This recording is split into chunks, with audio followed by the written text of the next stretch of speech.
Waliponipima wakaniambia, Joyce, jitunze. Nikasema, asante Mungu. Nikauliza, kwani nijitunze kuna nini? Wewe unajua kujitunza ni nini? Sasa ndio nikauliza, wakaniambia, unajua wewe una ukimwi, line yako imetoka moja. Sasa jitunze usipate ukimwi. Nikasema, hey, Mungu umetenda. Na sasa niambiwa nifanye nini? Nijitunze.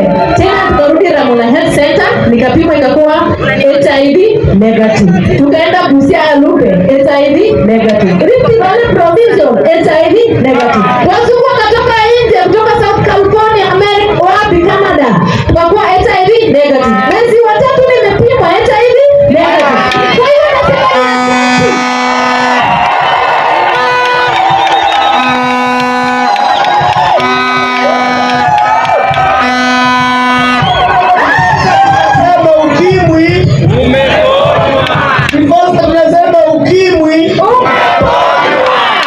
ambia wale bado wako na ukimwi.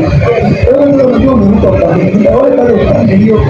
Wale wako wanasema tu. Ukileta mtakuja mimi nitaada.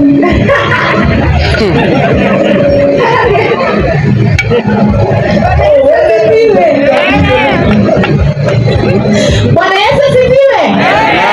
Wamama, mzee kutoka nje, wewe usitafute matapiko na tafute moraro, hapana.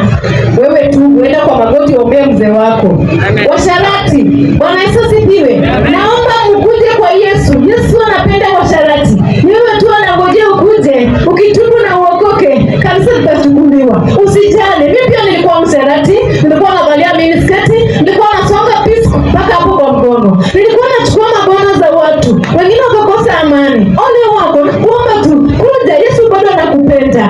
Yesu anataka utubu na uingie katika ufalme wa mbinguni. Walevi, wote ulevi, tuokoke. Tukuje tusikie neno la Bwana. Twende tuvue wengine. Hakuna aliye mbaya duniani. Yesu alikuja wabaya. Karibuni. Tunawaalika katika kanisa la toba na utakatifu. Kujeni, Yesu anawapenda. Andaeni mioyo zenu. Unaposikia manabii wanahubiri, sikieni sauti ya mtu aliyenyikani. Nikisema kwamba andaeni njia. Yesu anarudi. Na Yesu anarudi kunyakua kanisa takatifu. Usijali ulifanya dhambi gani, Yesu atakuosha. Karibuni, karibuni. Tunawapenda na upendo wa Yesu Kristo. Ndio. Ulikuwa mabwana za watu namna gani? Si unashika vile unamwambia kuna nilikuwa na hiyo umejua uko na ukimwi. Ndio. Si mimi, hata washarati wanajua. Wakati ule bibi anadharau bwana yake, mimi namuonyesha mambo matamu, namweka kwa mtego. Anakuja, tunakuwa rafiki. Najua nimemwambukiza, nitapata mwingine ili tukupe wote. Lakini kasema, Mungu nisamehe. Wengi wameshikwa na ukimwi. Sasa Baba, sitaki kuambukiza. Bwana Yesu asifiwe. Baba msharati, usiambukize tafadhali. Na sasa unaishi miaka ngapi? Niko na miaka ngapi na ukimwi, na sasa hiyo una miaka ngapi bila ukimwi? Bwana Yesu asifiwe. Nilikuwa na miaka 5 na ukimwi, lakini sasa from 2013 up to now niko na 13 years. Mungu wa manabii ameniponya. Nashukuru huyo Mungu sana. Namshukuru sana. Kanisa tujiandae, watu tujiandae. Nyakati zimeisha, Yesu anarudi.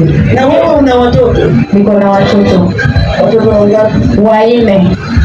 Wagonjwa ama hawana ugonjwa? Hawana ugonjwa. Hata wa mwisho wakati nilipoponywa, ukienda kwa YouTube utaona nimebeba katoto hivi na kalikuwa na kitu 2 months.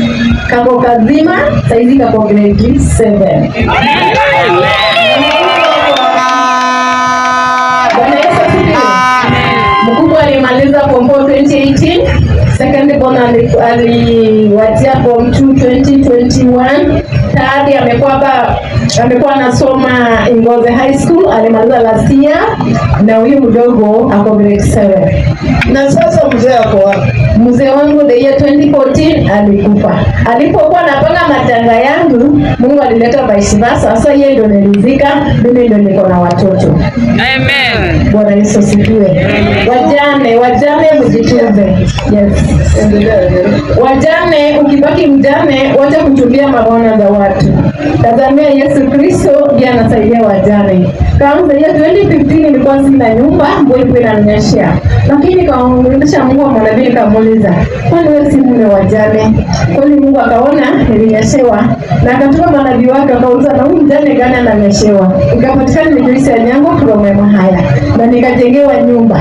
Mungu huyo mmoja ndio baba watoto wangu. Amesomesha hao watoto kutoka form 1 to form 4. Bwana Yesu asifiwe.